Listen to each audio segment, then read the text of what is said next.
Kunyari walang kamera. Hmm. Bakit tayo magkain? Dito pala nga guys sa palengke is nagbabalat na ako ng patola at upo dito. Hindi ko na napakita kayo ng upo kasi nga masyado nang mahaba. At ito nga guys, binabalatan ko yung patola para pagdating sa bahay is hiwain ko na lang ito ng maliliit, slice ko ng maliliit. At para mabawasan ang trabaho ko dito parang sa palengke ay pinabalatan ko na agad ito. At para pagdating doon is lulutuin ko na lang at ang mga lamas at mga sibuyas, bawang, kamatis na lang aking hihiwain at ito hiwain ko ng maliliit. Kasi para kung magabihan man kami, matagal na kayo umuwi, ay mabilis ako makapagtapos sa aking gagawin. At dito na nga kami sa bahay guys. Ito na nga magluluto na nga ako. Hiwain ko na to ng maliliit, yung upo at patula. At maaga nga kami uwi dito sa bahay guys, mga around 5:30 ito guys.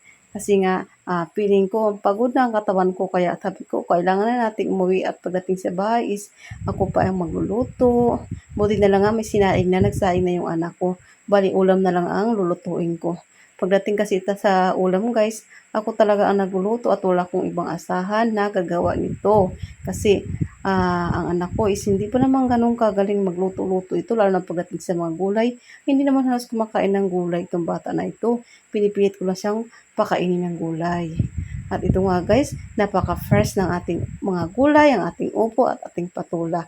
At ito ay haluan natin ng sardinas mamaya. At maghihiwa na ako ng sibuyas. At yung maghihiwa ako ng sibuyas, guys, alam niyo ba, inaiiyak ako. Totoo siguro kasabihin nila kapag iyakin ka, may mabuti kang puso at maawain ka. At tunay naman ito, guys. At ito ba nga, unang ang bawang, maghihiwa pa ako ng bawang para magkaroon ng lasa ang ating gulay. O di ba? Masarap kasi kumain ng kumplito, ricados.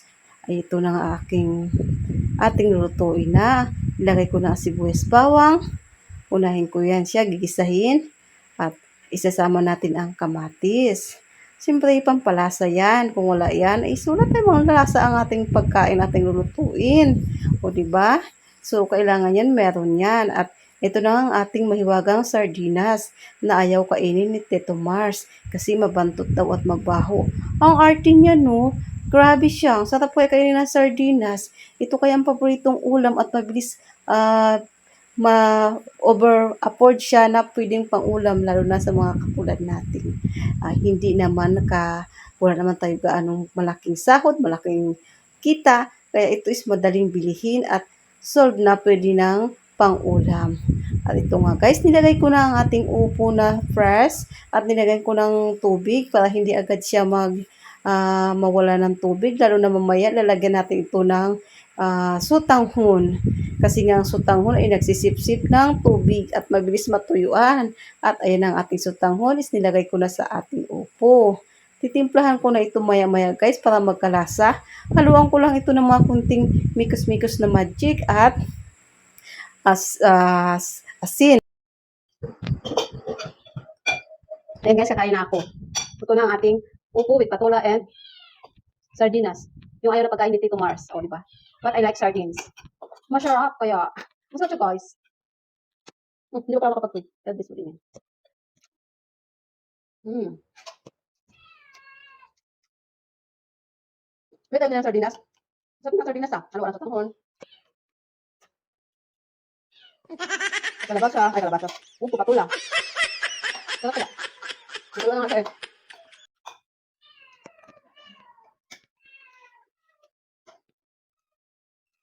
Gusto ko sa ano. Sardinas, lagyan ng gulay. Tulad ng patula, upo. Tapos, nilagyan ko ng biswa o kaya sutanghon. Hindi mas gusto ko sutanghon.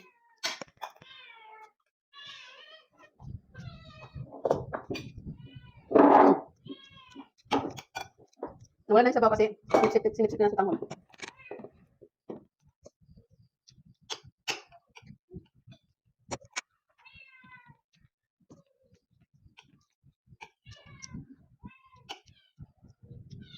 Kain ko sibuyas guys.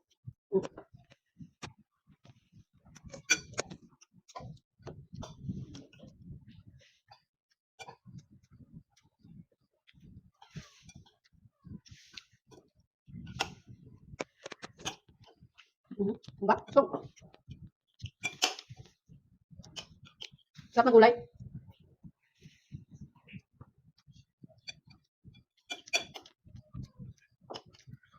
Diba sarap ng gulay? Gusto ko to guys sa upo. Masarap kaya halo sa upo, sardinas, sa patula. Lalo na pag bagong harvest ang gulay, manamis-namis pa siya. Pero huwag kang bibili ng mga gulay na ano, hindi na sariwa. Baka bilhin na sariwa. Tapos pag niluto nyo, masarap siya lutuin. Talagang malasahan nyo. Manamis-namis.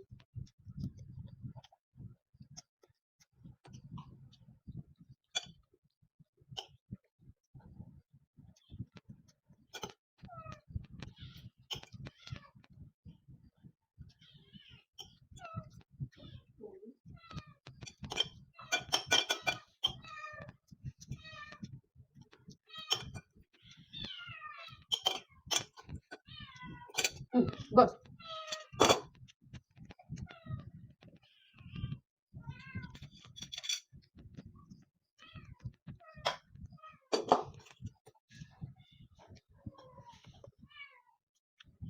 Kunyari walang kamera. Bakit tayo magkain? Kunyari walang kamera, no?